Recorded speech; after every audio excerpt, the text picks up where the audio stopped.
बिस्मिल्लाहिर्रहमानिर्रहीम। अस्सलाम वालेकुम नाज़रीन। इब्तिदा करते हैं अपने प्रोग्राम की अल्लाह ताला के बाबरकत नाम से कि जो गफूर रहीम है, और दुरूद उस ज़ात अक़दस पे कि जो वजह तख्लीक़ कायनात है। मैं हूँ आपकी मेज़बान सैरिश मुनव्वर बुखारी, आपके अपने प्रोग्राम PTV नेशनल पेशावर की लाइव ट्रांसमिशन में आपके साथ हाजिर हूँ।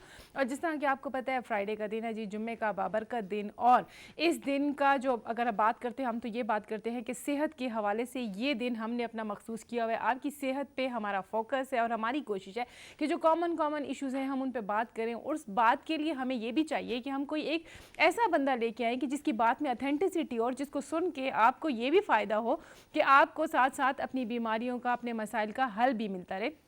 इस वक्त स्टूडियो में हमारे साथ मौजूद है हमारे जाने माने से डॉक्टर साहब। यकीनन आप उनको जानते हैं, किसी तारुफ के मोहताज नहीं है। बारहा हर जुम्मे तकरीबन आप उनको देख रहे हैं, फिर भी हम अपने प्रोग्राम में वेलकम कहते हैं डॉक्टर मोहम्मद अरशद अवान साहब को। अस्सलाम वालेकुम सर। वालेकुम अस्सलाम। कैसे हैं आप डॉक्टर साहब? अच्छे हैं? अल्लाह का करम है, शुक्र कैसा रहा आपका हफ्ता डॉक्टर साहब?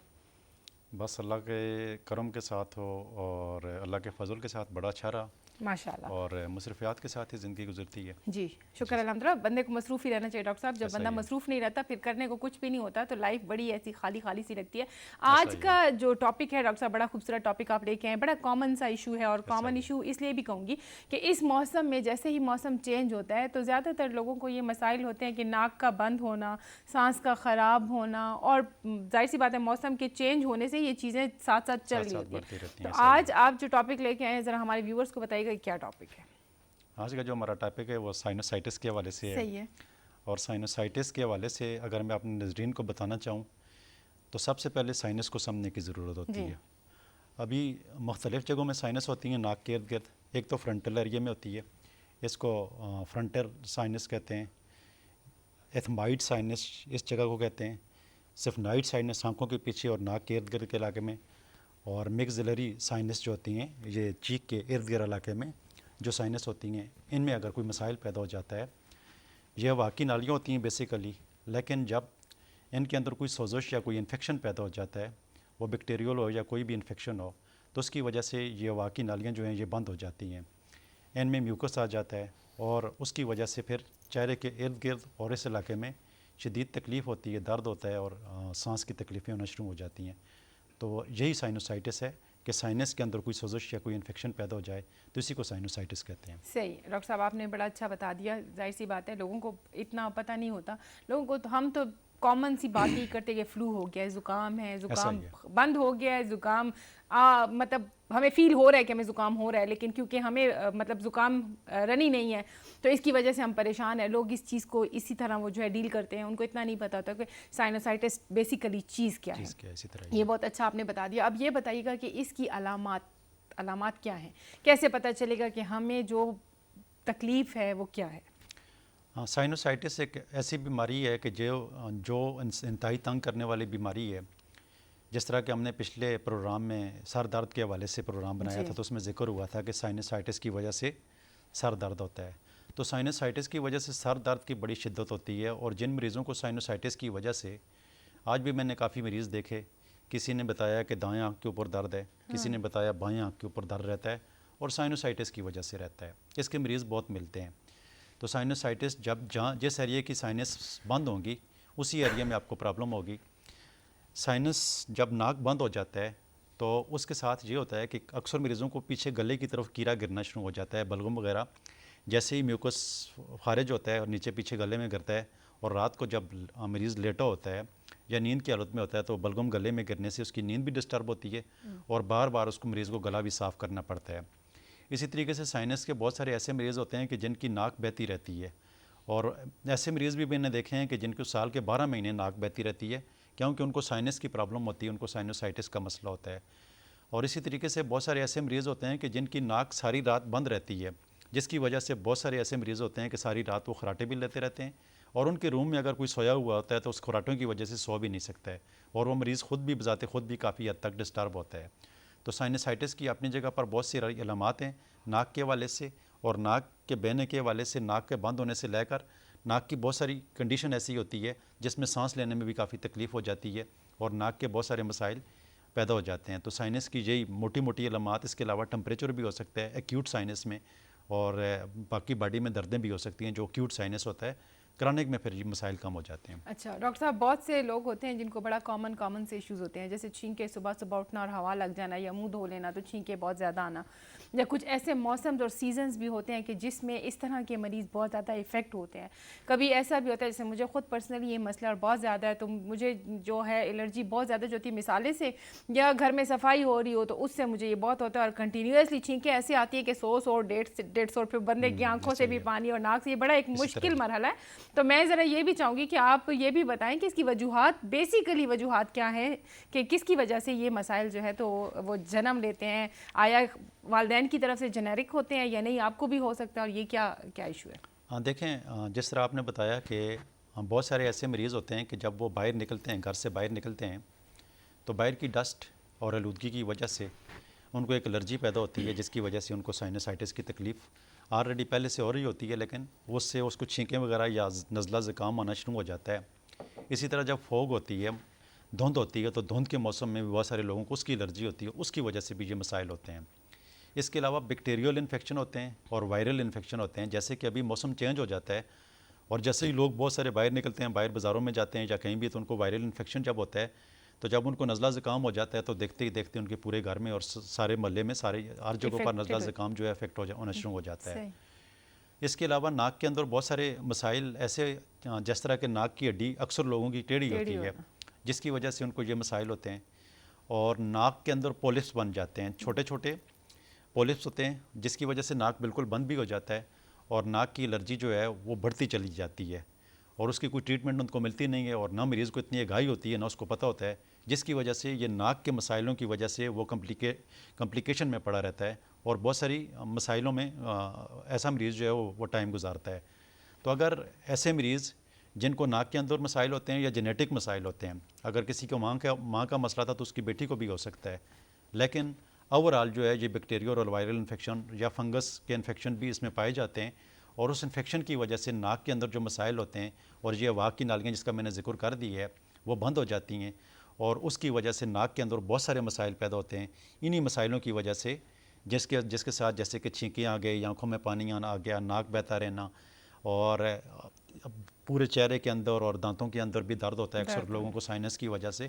तो इस साइनस के साथ जिस तरह के मसाइल बहुत सारे मरीज़ों में आ जाते हैं। अच्छा डॉक्टर साहब, ये तो बड़ी अच्छी बातें आप बता रहे हैं, यकीनन जो हमारे उस पार बैठे व्यूवर्स हैं उनको इससे बड़ा फ़ायदा हो रहा होगा। मैं ये भी पूछना चाहूँगी कि मतलब रनी नोज़ हो तो फिर भी बंदा थोड़ा रिलैक्स हो जाता है ना, जैसे अब साइनसिस का इशू है तो बंदा छींकें आ रही हैं और नाक बहना शुरू हो गया तो आप 1 घंटे आधे घंटे बाद रिलैक्स हो जाते हैं, आपका मतलब जितनी वो इश्यूज होते हैं वो खत्म। लेकिन अगर वो स्टक हो जाए फिर बंदा बहुत ज़्यादा डिस्टर्ब होता है। जैसे अब 2 दिन से मुझे ऐसी फीलिंग्स आती हैं कि मेरा आधा सर और ऊपर का पूरा सर ऐसे दुख रहा है और ऐसे सर भारी भारी और अजीब सा, फिर मैं उसके लिए कभी स्टीम लेती हूँ और कभी क्या क्या बहुत सी चीज़ें करनी पड़ती हैं। ये भी बताइएगा कि इसके लिए घरेलू क्या हमें इस तरह की मतलब ट्रीटमेंट्स लेनी चाहिए कि हम थोड़ा रिलीफ में रहें। मतलब कंटिन्यूसली तो दवाई, एक हम भी दवाई से भी तंग हो जाता है ना, एक बंदा एक रूटीन से अगर आप दवाई कंटिन्यूस ले रहे हैं, आपका स्टमक भी डिस्टर्ब हो रहा है और आप खुद भी डिस्टर्ब हो रहे हैं कि ये क्या मुसीबत साथ लग गई कि बस रोज़ ही दवाई। अब एंटी एलर्जी तो मेरे ख्याल से डेली ही लेनी पड़ती है, क्योंकि अगर सुबह उठते ही ना लें तो ये मसाइल शुरू हो जाते हैं। अच्छा, ऐसा है कि अगर नाक किसी का भी रात को अगर नाक बंद हो जाता है जी, तो उसके घर में कोई भी उसको चीज़ ऐसी नहीं मिलती है कि उसकी वो ट्रीटमेंट कर सके, या वो रात को नींद की हालत में है या नींद नहीं कर सकता और उसका नाक बंद है, तो अगर नाक के इर्द गिर्द नाक के ऊपर वाले हिस्से में अगर वो घर में अगर सरसों का तेल भी है ना जी, तो वो अगर कोई शख्स लगा लेगा, और वो तो मर्द हो बच्चा हो जो भी हो, तो उसके ऊपर नाक के आगे पीछे थोड़ा सा तेल लगा के थोड़ी सी मालिश हो जाएगी तो उससे नाक खुल जाता है। सही। इसके अलावा जिस तरह आपने बताया कि स्टीम गर्म पानी डाल के उसमें आईडेक्स अक्सर लोग डाल देते हैं, तो उसके स्टीम लेने से भी जो है नाक खुल जाता है, और जितना भी नाक की नसें वगैरह जो बंद होती हैं तो उससे खुल जाता है, तो सुकून से बंदा सो जाता है, और जो नाक बंद होता है तो वो खुल जाता है, उसको रिलीफ मिल जाता है और रात को आराम से। और अगर वो खुराटे भी लेता है, खुराटे नाक के बंद होने की वजह से, पोलिप्स की वजह से ज़्यादा आते हैं जितने भी मरीज़ होते हैं, तो वो अगर स्टीम डेली रात को ले लिया करें, 2-4 दिन 6 दिन लेंगे तो फिर पूरा 2 महीने ज़रूरत नहीं होती है, तो इससे भी काफ़ी हद तक रिलीफ मिल जाता है। अब जिन लोगों को साइनस का मसला होता है तो वो ख़ास कर इस मौसम में, जैसे ही मौसम चेंज होता है, गर्मी से सर्दी, सर्दी से गर्मी शुरू होती है, तो इस कंडीशन में अगर वो बाहर जाएगा तो मास्क का इस्तेमाल करेगा तो यकीनी तौर पर उसको एलर्जी होगी ही नहीं है, क्योंकि जो डस्ट एलर्जी होती है, आलूदगी की एलर्जी होती है, तो इससे बचत हो जाती है। फिर इसके अलावा घर के अंदर कारपेट वगैरह लगी होती है, उसको जब उठाने या सफाई करते वक्त अगर घर के अंदर वो शख्स होगा या वो कोई औरत है, उसको साइनस का मसला है, तो वो झाड़ू जब भी मारेगी तो उसको इससे एलर्जी होगी। तो बेहतर तो यही है कि वो भी अगर मास्क का इस्तेमाल करेगी या नाक के सामने कोई चीज़ ऐसी रख देगी कि वो डस्ट अंदर ना जाए, तो इससे भी काफ़ी हद तक बचत हो जाती है। तो ये वो एहतियाती तदाबीरें अगर आप करेंगे तो काफ़ी हद तक बेहतरी आ जाएगी। इसके अलावा गर्म पानी का इस्तेमाल करना चाहिए, ज़्यादा ठंडे पानी का इस्तेमाल नहीं करना चाहिए, अपने आप को ढांप के रखना चाहिए, सर पर टोपी लगानी चाहिए। अगर बच्चों को ये मसला आता है तो बाहर उनको ठंड में ज़्यादा नहीं छोड़ना चाहिए। तो इससे काफ़ी हद तक बचत हो सकती है। और साइनस जिससे बहुत सारे बच्चे मैंने देखे हैं कि पूरा सर्दियों के मौसम में उनका नाक बहता रहता है या उनका नाक बंद रहता है, या उसके वालिदैन उस नाक की वजह से, उसकी परेशानी की वजह से, उसके साइनस की वजह से या कीड़ा गिरने की वजह से जो उनको सारी तकलीफ़ें होती हैं, अगर ये एहतियाती तदाबीर कर लेंगे तो मेरे ख्याल में काफ़ी हद तक उनकी बचत 80% तक बचत हो सकती है।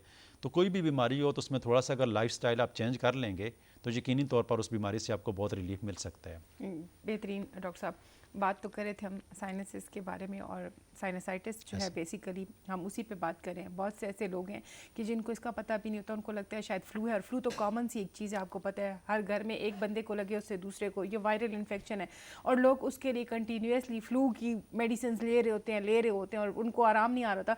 और दूसरी बात ये भी कहूँ कि मतलब जैसे अब हमें ये इशू है, तो हमें जैसे आपने बताया दांतों में दर्द, एक साइड पे दर्द, आंख में दर्द, पीछे, तो हमें ये क्योर फील होता है कि हम पेन किलर्स ले लें, हम मेडिसिन ले लें, उससे ये होता है कि हमारा जुकाम बंद हो जाता है और हम और तकलीफ में आ जाते हैं। ऐसा ही है। आप बताइएगा कि आपके होम्योपैथिक में इसके लिए क्या इलाज है, क्योंकि एलोपैथी का तो जितना इलाज है वो मैं कर चुकी हूँ, और उसका मैं आपको बता रही हूँ कि मतलब अब हमें ये होता है कि डेली बेसिस पे हमने एंटी एलर्जी लेनी है, जुकाम जैसे इशू रहा तो एंटी फ्लू हमें लेना है, और ये चीज़ें जो हम कर रहे हैं कॉमनली ये हमें बाद में बहुत डिस्टर्ब करती हैं। आप बताइएगा कि आपके होम्योपैथिक में आपने इसका क्या क्योर निकाला है और वो कितना जो है इफ़ेक्टिव और पॉजिटिवली काम करता है? ऐसा है कि देखें, साइनोसाइटिस एक ऐसी बीमारी है जिसमें इकसाम अगर देखा जाए तो दो किस्म होती हैं, एक्यूट भी होती है और क्रॉनिक भी होती है। सही। मेरे पास पिछले दिनों जमरोद से एक पेशेंट आया, और जब उसको मैंने देखा तो उसके नाक के अंदर पॉलिप्स थे। सही। तो मुझे कहने लगा कि डॉक्टर साहब ये बताएं कि ये इसकी ट्रीटमेंट है कि नहीं है। तो मैंने उसको सारा गला भी चेक किया, काफ़ी गले में भी मसाइल थे, नाक के अंदर भी मसाइल थे। तो मैंने उसको देखकर मैंने कहा यार ये ठीक हो जाएगा, लेकिन 6 महीने से 9 महीने लगेंगे। तो आगे से मुझे कहने लगा कि डॉक्टर साहब मैं आपसे 5 साल इलाज करूँगा। मैंने कहा वो क्यों? तो कहने लगा मुझे 18 साल से मसला है। सही। तो मैंने उसे कहा नहीं, मैंने आपको जो बताया है 6 महीने से 9 महीने के अंदर आप ठीक हो जाएंगे।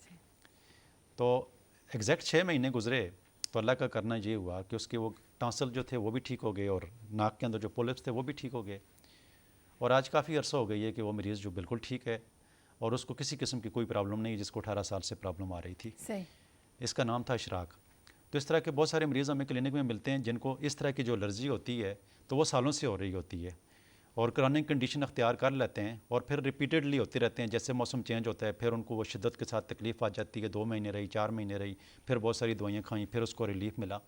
लेकिन होम्योपैथिक में होता है ऐसा है कि अगर पोलिप्स हैं तो पोलिप्स की भी अपनी मेडिसन है, अगर नाक की हड्डी टेढ़ी है तो उसकी भी अपनी मेडिसन है, और अगर कीड़ा गिरता है तो उसकी अपनी अलग से मेडिसिन है। कोई एक माजर डॉक्टर साहब, मैं थोड़ा सा ना मतलब मैं समझने के लिए कह रही हूँ, क्योंकि अक्सर लोग कि आप जिस तरह बता रहे हैं नाक में, अक्सर लोग, आप तो मेडिकल टर्मिनोलॉजी बता रहे हैं, नाक में गोश्त, हम कहते हैं नाक में जो है तो मांस हो जाना या गोश्त हो जाना, उसकी वजह से तो जाहिर सी बात है आप एलोपैथी में अगर देखें तो ऑपरेट किया जाता है। नाक की हड्डी टेढ़ी है तो उसके लिए भी ऑपरेट किया जाता है, और इस तरह के मसाइल को ऑपरेशन के ज़रिए ही जो है क्योर किया जाता है। आप जो बात कर रहे हैं हम उस बात को समझना चाह रहे हैं कि आया उस पार जो हमारे व्यूअर्स बैठे हैं उनको इस तरह के मसाइल हैं, तो मेडिसिन से आप उस चीज़ को क्योर करेंगे? जी बिल्कुल, बड़ा अच्छा फरमाया है आपने। ये जितनी भी हमारी होम्योपैथिक में किसी भी चीज़ की ट्रीटमेंट होती है, जो नाक के अंदर जो पोलिप्स जो गोश्त पड़ जाता है, तो इसकी जो ट्रीटमेंट हम करते हैं तो वो मेडिसिन के साथ ही करते हैं। अब उसमें मेडिसिन कौन सी देते हैं? जब मेरी क्लिनिक में कोई मरीज़ आता है जी, नाक के जो पोलिप्स का ही, जो मैं बता देता हूँ, बहुत सारे होम्योपैथिक डॉक्टर भी सुन रहे होते हैं, अवाम भी, बहुत सारे लोग व्यूवर्स भी सुन रहे होते हैं।